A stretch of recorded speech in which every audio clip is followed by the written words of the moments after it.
Assalamualaikum warahmatullahi wabarakatuh. Bismillah, alhamdulillah, wassalatu wassalamu ala rasulillah Sayyidina Muhammad ibn Abdullah wa ala alihi wa ashabihi wa azwajihi wa zurriyatihi wa ahli baitihi wa man tabi'ahum bi ihsanin ila yaumil qiyamah. Asyhadu an la ilaha illallah wa la syarika lah wa asyhadu anna Muhammadan abduhu wa rasuluhu la nabiyya ba'da. Para sahabat semua, senang jumpa lagi.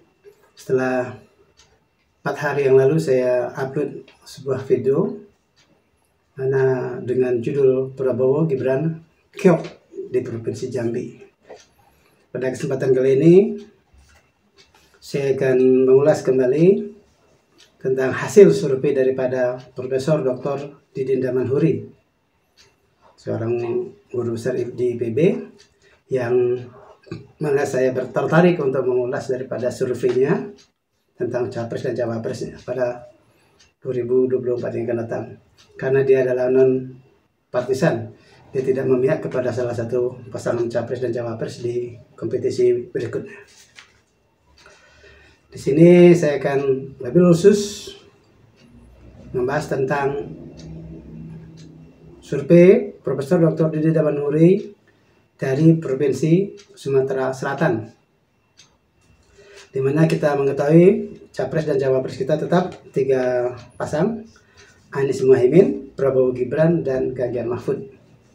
Kemudian kita coba komparasikan dengan DPRD Sumatera Selatan yang jumlah anggota DPRD-nya sebanyak 75 orang, di mana Ketua DPRD dari Provinsi Sumatera Selatan yaitu dari Partai Golkar, karena Partai Golkar mempunyai jumlah kursi yang paling banyak yaitu 13 orang. Jadi pimpinan dipimpin oleh Partai Golkar. Dan jika kita melihat daripada komposisi partai pengusung daripada capres dan cawapres, di mana Golkar berada, yaitu Golkar, Gerindra, PAN, dan Demokrat itu mengusung Prabowo dan Gibran sebagai capres dan cawapresnya. Akan tetapi ketika kita melihat hasil survei daripada Profesor Dr. Didin Damanhuri di sini, di mana Provinsi Sumatera Selatan untuk pasangan nomor 1 Anies Baswedan dan Muhaimin mendapatkan 29% suara, sementara Prabowo Gibran juga mendapatkan suara 29%, tetapi Ganjar dan Mahfud mempunyai suara 41%, mendominasi suara daripada 2 capres yang lainnya. Sementara yang lainnya yang belum memilih hanya ada 1%. Jika kita melihat daripada komposisi dukungan partai di parlemen, khususnya di pusat, Gerindra, Golkar, PAN, dan Demokrat. Sementara di sini kita lihat ada dari komposisi dukungan suara di DPRD Provinsi Sumatera Selatan, yaitu untuk Anies dan Muhaimin, yaitu terdiri dari Nasdem, PKS, dan PKB. Total jumlah suaranya 20 kursi di DPRD Provinsi Sumatera Selatan, 20 kursi. Sementara Prabowo Gibran dipimpin oleh Golkar, ketua DPRD-nya sebanyak 13 kursi, kemudian disusul dengan Gerindra 10 kursi, kemudian disusul dengan Demokrat 9 kursi, dan juga disusul lagi dengan PAN sebanyak 5 kursi. Jadi total dukungan di DPRD Sumatera Selatan seharusnya raihan suaranya besar, akan dengan 37 kursi dukungan di Sumatera Selatan daripada koalisi partai yang mendukung Prabowo Gibran. Akan tetapi raihan suara daripada Prabowo Gibran di Sumatera Selatan itu hanya 29%, sama persis dengan dukungan yang diperoleh oleh Anies dan Caimin sebanyak 29%. Kan tetapi Ganjar Mahfud melalui survei Profesor Dr. Didin Damanhuri ini memenangi kompetisi di pertarungan Pilpres dan Cawapres. Seandainya pemilihan itu dilakukan saat ini sebanyak 41%. Di mana kita ketahui bahwa Ganjar dan Mahfud ini didukung oleh PDIP, P3, Perindo, dan Hanura. Kita total daripada dukungan DPRD Provinsi Sumatera Selatan, PDIP ada 11 suara, kemudian didukung oleh P3 hanya 1 suara, kemudian ada Perindo 3 suara, kemudian ada Hanura 3 suara. Jadi jumlah dukungan koalisi Capres dan Cawapres di Sumatera Selatan sebanyak 18 kursi untuk Ganjar Pranowo dan Mahfud MD. Akan tetapi dari survei yang dilakukan secara independen, secara imparsial oleh Profesor Dr. Didi Damanhuri, bahwa Ganjar Mahfud itu untuk Provinsi Sumatera Selatan mendominasi peraihan suara. Artinya apa?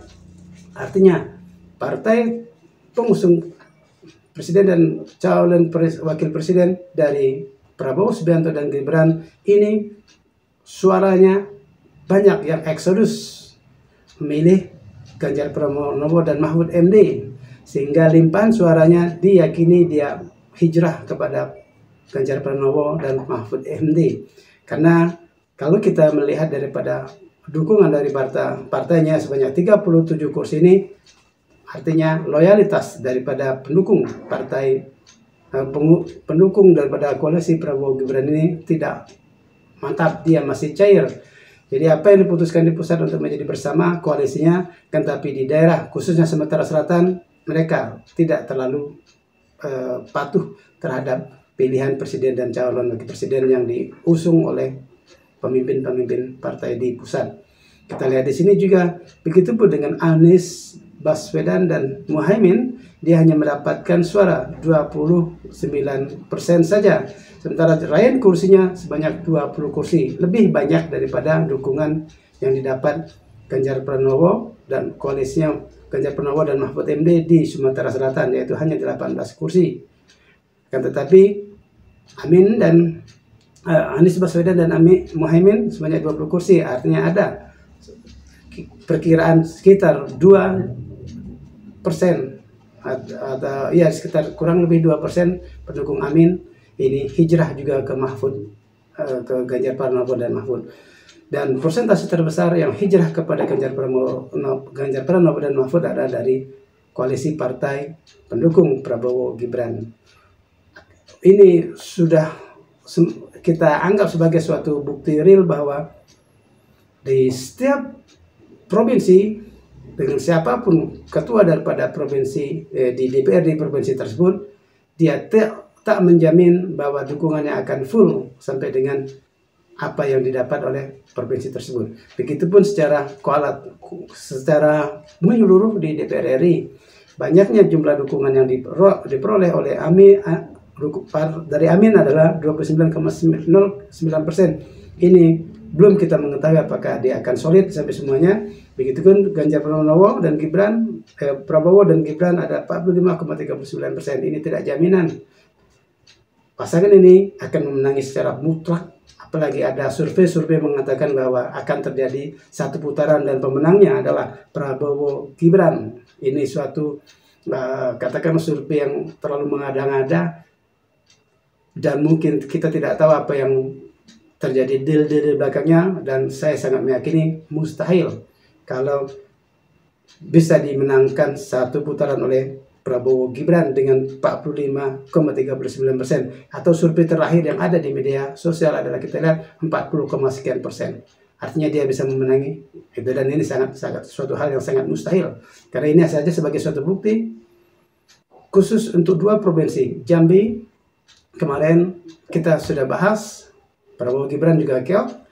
Di Sumatera Selatan pemimpin DPRD provinsinya adalah partai koalisi, yaitu Golkar, dan juga ada Gerindra sebagai wakilnya, dan juga ada PDIP sebagai wakilnya, ada Demokrat sebagai wakilnya. Tetapi tidak, menurut survei daripada Didi Damanhuri, profesor ini, bahwa suara itu tidak solid. Buktinya Prabowo di Sumatera Selatan juga mengalami kekalahan yang cukup telak dibandingkan dengan Ganjar Pranowo dan Mahfud.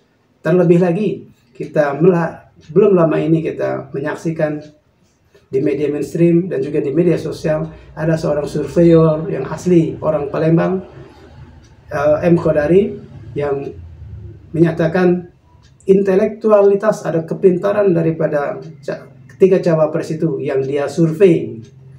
M. Kodari melalui Indobarometernya mensurvei intelektualitas para cawapres atau kecerdasan daripada cawapres tiga orang tersebut, Mahfud MD, Gibran, dan Muhaimin Iskandar. Dan M. Kodari atas nama Indobarometernya menyatakan bahwa Gibran lebih pintar daripada Mahfud MD, Gibran lebih pintar daripada Muhaimin Iskandar. Dan ini kita sangat menyayangkan sekali. Ini adalah sebuah bukti nyata. Sumatera Selatan, kampungnya M. Kodari. Bagaimana Anda akan berani menyatakan bahwa Gibran itu lebih pintar daripada Mahfud, bahwa Gibran itu lebih pintar daripada Muhaimin? Di sini kita lihat peraihan suara Prabowo Gibran hanya 29%, sama persis dengan pasangan Amin, hanya 29%. Sementara Ganjar Mahfud memenangi persentasenya itu 41%. Sekali lagi, melalui video singkat ini saya mengajak kita semua, setiap survei yang kita lakukan, kita hendaknya berorientasi kepada suatu survei yang imparsial. Memang ada banyak survei-survei yang sudah kita kenal, itu ada survei-survei berbayar yang cukup lumayan harganya, dan akan tetapi sayangnya surveyor itu dia akan umum melakukan hal yang sama. Siapa yang membayar itu pada umumnya dimenangkan oleh si surveyor tersebut. Dan ini merupakan suatu yang survei yang parsial, yang tidak memihak kepada benar-benar daripada kepentingan rakyat. Dia hanya mementingkan siapa yang membayar, dan dia melakukan terhadap survei-survei siapa yang membayar, dan akan mencari para peserta atau partisipan yang kira-kira akan memilih dia. Dan ini tidak bisa kita jadikan suatu patokan ketika survei-survei itu akan mendominasi nanti pada pemilu. Akan sangat buruk seandainya kita berpegang teguh kepada hasil survei tersebut, apalagi nanti di akhir nanti ada quick count. Apabila kita berpedoman hanya pada quick count daripada survei-survei para yang telah kita sebutkan tadi, termasuk Indobarometer, LSI, Denny, JA, dan sebagainya, itu kita boleh mengambil itu sebagai suatu patokan, tapi hitungan real di lapangan itu harus menjadi suatu hal yang mutlak kita ambil kesimpulan, dan harus kita yakini itu.